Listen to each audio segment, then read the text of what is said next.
just before Jeremy Chinn signed with the Washington Commanders, we actually filmed a full Dante Fowler video as well. So once the intro hits, we'll get into Dante Fowler. But we wanted to put this Jeremy Chinn one at the beginning so we didn't have to do a complete other video. And I actually like this signing to fill out the strong safety role for Dan Quinn's defense here at the strong safety position. You spend less money than what you would have had to spend with Cam Curl being retained as the strong safety, and Jeremy Chinn being 6'3", 220 pounds, is going to be the Cam Chancellor in this defense here with Dan Quinn. He's going to be the true box safety. He's going to be almost like a hybrid linebacker, and expect Quan Martin, Derek Force, Percy Butler, all these guys, whoever is in the rotation, to be a single high safety. Expect to see a lot of that in this Dan Quinn system. And you look at the stats with Jeremy Chinn over the last several years.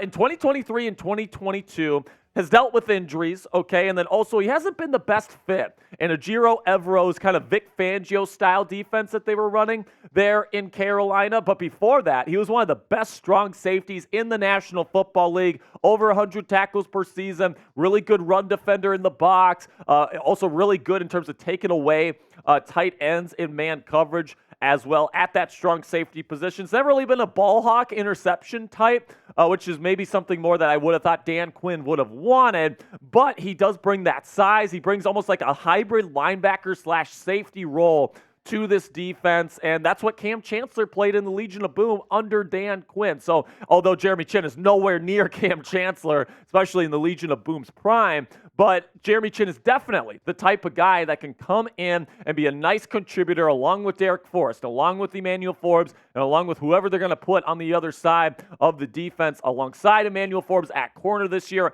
I like this signing, especially because you can get him for $5.1 million here. I think that this is a good signing for this defense. I like the size that he brings to the table. I like the fit with what Joe Witt Jr. and Dan Quinn are going to try to do with this defense. And at the end of the day, man, I think the Commanders are making moves. I like the signing. I like the value of this signing. And I can't wait to see Jeremy Chinn in a Washington Commanders uniform. So without further ado, let's roll the intro and let's get to Dante Fowler.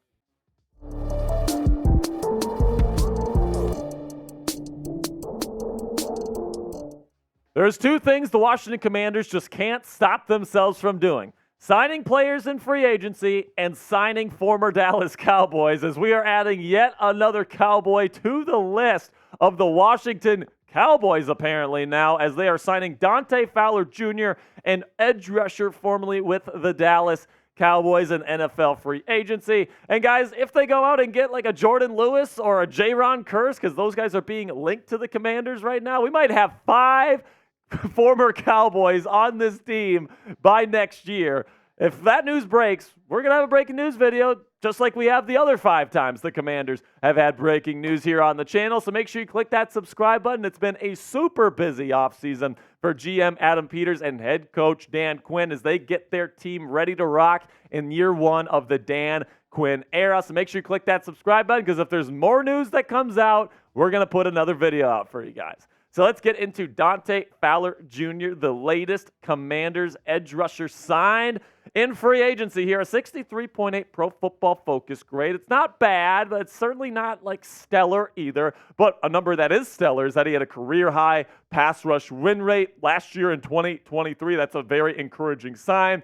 And once again, it is another former Cowboys defender being poached by the former DC there in Dallas, the new head coach of the Washington Commanders, Dan Quinn. So let me know down there in the comments section, what is your one-word reaction to the news of signing Dante Fowler Jr.? They just signed Clelin Ferrell earlier today. Now they add Dante Fowler. They signed Dorrance Armstrong, another former Cowboy, yesterday. So they're starting to fill up the ranks at the edge rusher position. For today's pinned comment, let me know what your one-word reaction is down there in the comment section.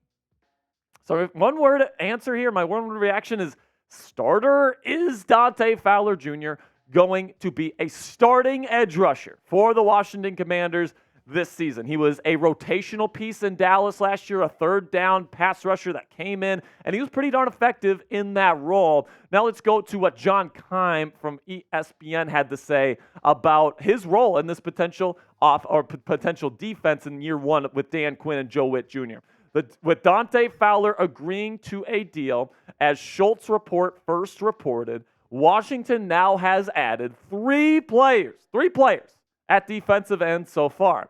It has solidified its rotation. So essentially, John Keim is saying right now that the Commanders are locking in their edge rusher rotation right now with guys like KJ Henry, Dorrance Armstrong, Dante Fowler Jr., and of course, Clelin Ferrell, added 2 starters and a key rotational piece. But the big question that I have on my mind, John Keim, is Dante Fowler actually a starter, or are the Commanders still shopping for edge rushers, not only in free agency, but in the NFL draft? So for me, guys, I really want them to sign another edge rusher, all right? Somebody like a Danielle Hunter that is still out on the open market. You have the money to go get him.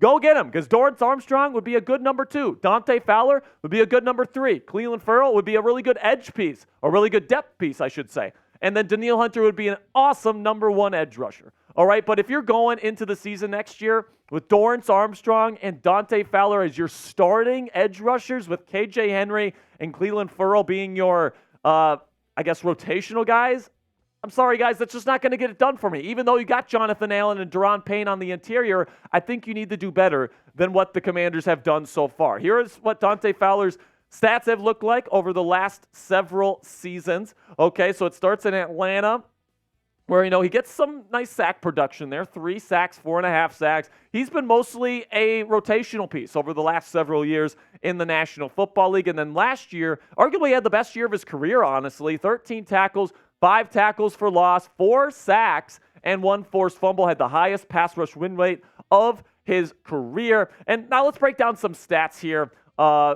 from Dante Fowler's 2022 and 2023 seasons with the Dallas Cowboys under Dan Quinn. So in 2022, he had 40 pressures, 6 sacks, an 11.4% pass rush win rate, and a 73 pass rush grade, which is pretty darn good for Dante Fowler Jr. But then the next year, in 2023, this past season, 36 pressures, 5 sacks, 14.1% pass rush win rate, and then an overall pass rush grade of 69.9. Very nice. All right, so you get Dante Fowler Jr. here. And listen, these are the numbers of somebody that's a good rotational edge rusher. But is this somebody that you can expect to come in and be a bona fide every down starter at defensive end for Dan Quinn moving forward? Personally, no. I'd rather go out and get a Danielle Hunter to be my number 1 guy. You got the money to do it. Just go do it, Adam Peters. I've been waiting for that move all week. All right, you've signed 10 other players. You might as well sign the best edge rusher in the free agency class this year. And listen, when it comes to the NFL draft, it's definitely possible at this point that the Washington Commanders don't sign any more edge help, and then they target edge rusher at the top of round 2. They got pick number 36, and they have pick number 40, okay? From the Chicago Bears, that was the Montez Sweat deal. So do the Washington Commanders feel like, all right, we traded away Montez Sweat. We're going to replace Sweat's spot on the team with a rookie in the 2nd round. Now, there's some good edge rushers in this year's draft class that could make it that far. Braylon Trice out of Washington, Chop Robinson out of Penn State, Adisa Isaac out of Penn State, as well as somebody that I really like.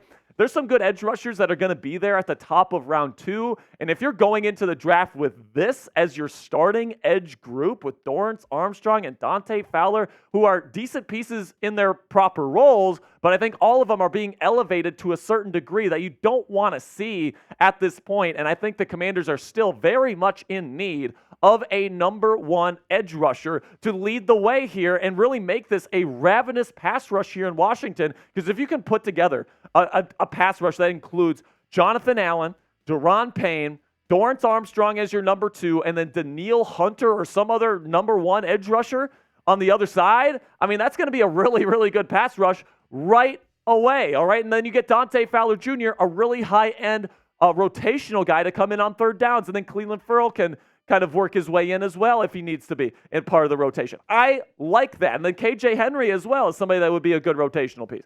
I want the Commanders to make another move here because I don't think in the current roles and the current depth chart, how it lines up, I don't think the Commanders have a very good pass rushing group at edge rusher. I just don't think that. Dorrance Armstrong, I think he's a good number 2. He's not a number 1.